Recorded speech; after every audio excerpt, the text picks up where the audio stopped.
This right here is what was renamed the Bad Cave by two Norwegian Nimbus riders that went around the world. They stayed here 2.5 weeks. Drank While all your beer.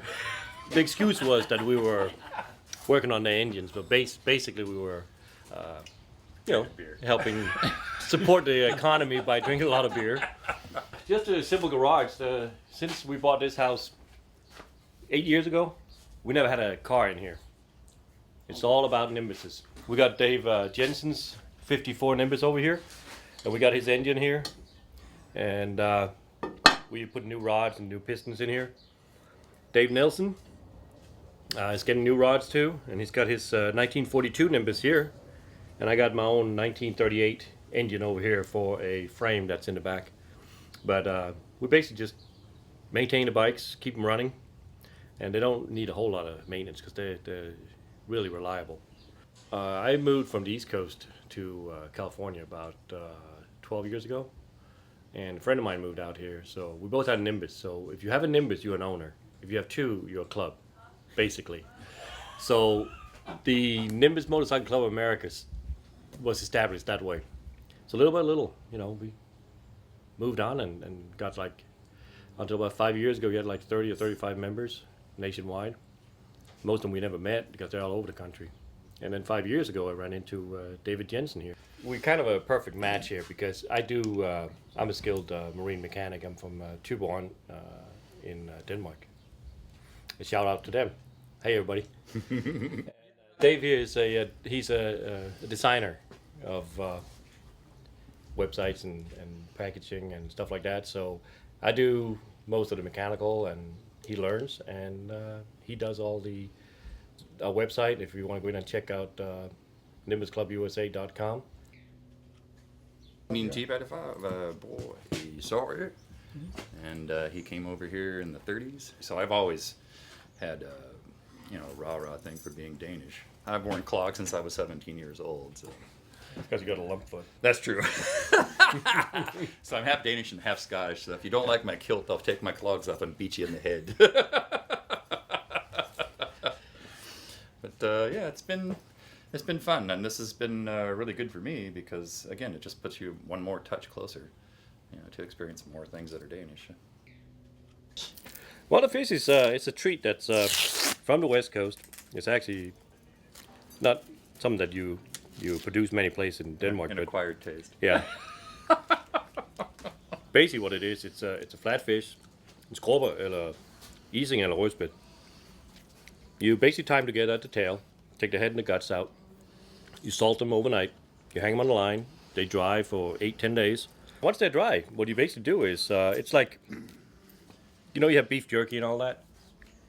We have fish jerky from Tuborg. And basically what you do is you take the skin off, and then you just cut them into slices with the bone and everything, and you just go. How's it go? I can tell. I can tell the viewer that it smells a lot like fish right now. Yeah. They pack the ocean in one little slice. Yeah. That's the first thing I love when I get off the airplane in Copenhagen, is walking. That's the first thing I do is just get out of the airport and just, because the ocean breeze is so good. And then the next thing I do is go right to a medisterpølse. Oh yeah, you like that? Oh yeah, medister. And they always think I'm crazy because I said, yeah, medister. I said, ketchup eller sennep? I said, nej. I said, brød? I said, nej. I just want the dog. My grandfather was born in Copenhagen in 1888, and he and my grandmother immigrated to Minnesota in the 30s. And then my dad was born in northern Minnesota, and I'm second generation Danish here in America. I always thought growing up, the town that they lived in, everybody spoke Danish.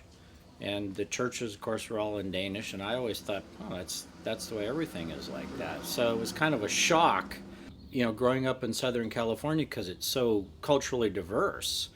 And we would go back and visit and be like, well, this is more like home, and come out here and be like, well, I don't quite fit in here, don't quite fit in there. But after meeting these guys and getting back into the Danish motorcycles and things, I felt much more comfortable. It's a lot of fun. I've enjoyed it a lot. Yeah. It's nice to feel connected. Well, you feel like home. Yeah. I feel like these two are my brothers more than just about anybody, just because we have so much in common. We love you today. Vi skåler for venner og dem som vi kender. Og den som vi ikke kender må passe sig selv. Yeah, we do that too. We We changed the words. we change the words. The thing is that a lot of people they know a lot more about Denmark here in the States today because of these bikes. Not just us locally, because it's not that we brag about Denmark, but definitely when you can't help but explain about these bikes and how they're built and the extraordinary effort that was taken by Fisker himself, who actually lived to be 100 years old. And you know, I think he would be proud of seeing in 2012 so many of his bikes still out there on the road. And same thing all over the place. I mean, a lot of people in North Carolina, New York State, Pennsylvania, Maryland, Florida, everywhere on these bikes, and representing the one of the fine products of Denmark.